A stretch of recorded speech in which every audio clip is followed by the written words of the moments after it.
To the members of Congregation.mp4, the metal railroad tracks and the barbed wire of a new Holocaust memorial are a poetic reminder of a tragedy beyond words, and they don't understand why there has been so much controversy. Yes, this memorial was built in memory of the 5 million Christians who died in the concentration camps and the 6 million Jews, among the 50-something million that died in World War II. It's very hard as a mother and a father to have to explain that, how the evil is in this world. And to explain it to them too early, it's really difficult. And when you don't have a choice to explain it to whether or not, is the right time to explain it to them, it's very hard.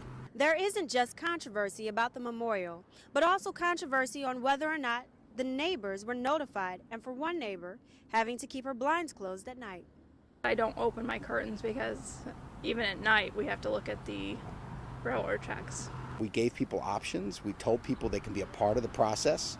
They never responded, from what I know. We've never received a letter, a knock on our door. The city of Verona has received complaints about the memorial, but said there's nothing the township can do, especially since it's on private property and the footprint of the building has not changed. Members of the congregation say that this is just phase one and that they plan to add trees and flowers, while residents just want to be kept abreast as to what's going on. We are on a process here. We put this down. There are going to be trees. We're going to intertwine life and death. There are going to be vines and flowers, and kids will be able to sit and play here. The city of Verona has concluded that the memorial is an example of free expression. It's a dispute between neighbors, not a code enforcement issue. In Verona, Chandra Lanier, Fios1 News. I just felt like everybody had lost such a great kid, somebody that had just so much personality, and he could always make you laugh, and he had so much enthusiasm, and he was so gung-ho about everything he did, and he just was a great kid. People at Manasquan High School remembering Ron Kubik of Brielle. Sunday, the Pentagon announced that the 21-year-old sergeant died Friday in Afghanistan. He was wounded during combat operations. His remains arrived at Dover Air Force Base, Delaware, on Sunday. School faculty shared their reactions. I was devastated because I thought that he was such a nice person. First I kept praying that it wasn't true, and then I sobbed. Kubik left an imprint on all those who remembered him. Faculty reflect on the young man who was on their wrestling team, played in a punk band, and adamantly fought for those who could not fight for themselves. He believed in what he believed in, and he was going to fight for that. But he was very truthful, very honest. He was not out for himself. He was definitely a one-of-a-kind. He could make you laugh. He was very insightful. He was a thoughtful kid, funny, and he had a lot of passion. He was just crazy. He had a big, vibrant personality. To pay tribute to their fallen hero, Manasquan High School flew the flag half-staff and had a message in front for all passing by. In Manasquan, New Jersey, Chandra Lanier, Fios1 News.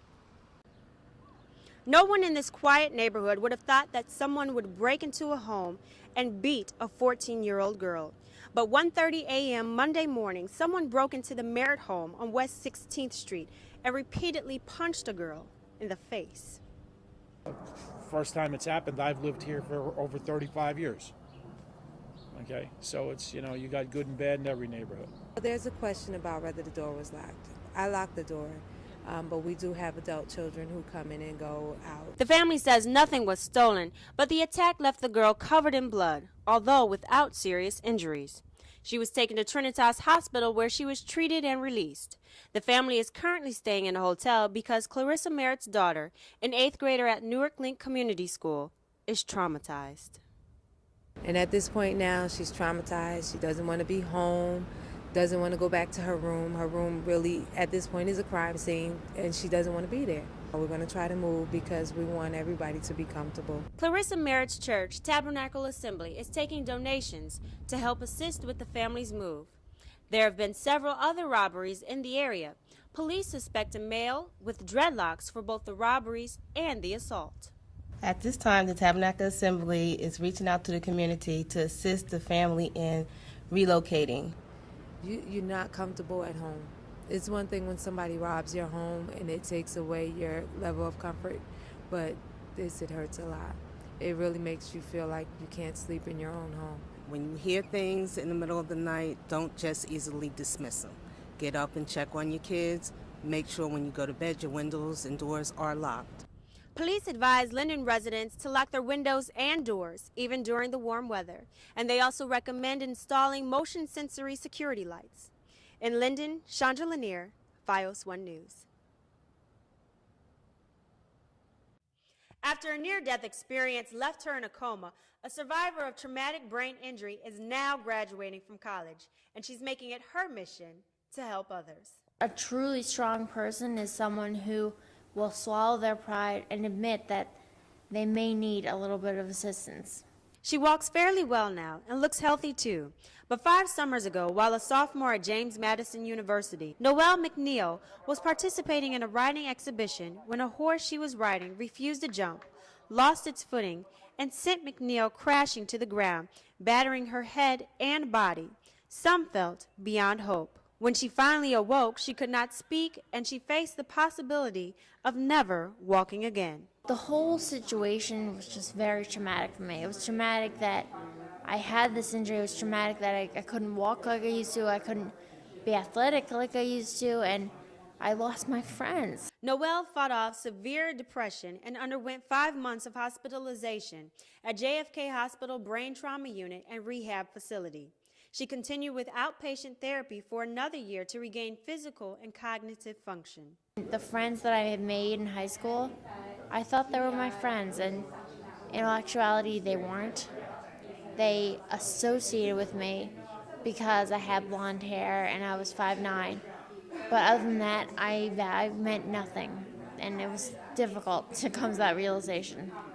Her attitude and her family's attitude has made a tremendous difference in her recovery. In January of 2007, Noelle began attending Monmouth University part-time, where she participates in the School of Social Work's program called Welcome Home. It's designed to offer support to soldiers and their families for trauma brain injuries, post-traumatic stress disorders, and depression. I'm hoping to work with veterans returning, so I'm really hoping that just having this story, and I'm going to go out and purchase the book, just be able to really get a background information on what it actually is like living with TBI. So it was helpful for the students to hear her story, to see her physical presentation, because it helps them to have a better understanding of what this injury really looks like and how people will present. 8 months after the accident, and with the help of JFK Medical Center in Edison, Noelle could stand on her own, and by April of 2006 was running. 5 years later, she's even driving, but one of her arms still shakes, her memory isn't perfect, and her walk is unsteady. Noelle is a walking miracle. She is the light of my life. She's my hero. It's been hard, but I thank God every day that I have her. A woman who believes that the sky is the limit, Noelle is graduating this May with a degree in marketing. She's also written the book, Heaven Exists, which recounts her story, her recovery, and the power of love. In Monmouth, Chandra Lanier, Fios1 News.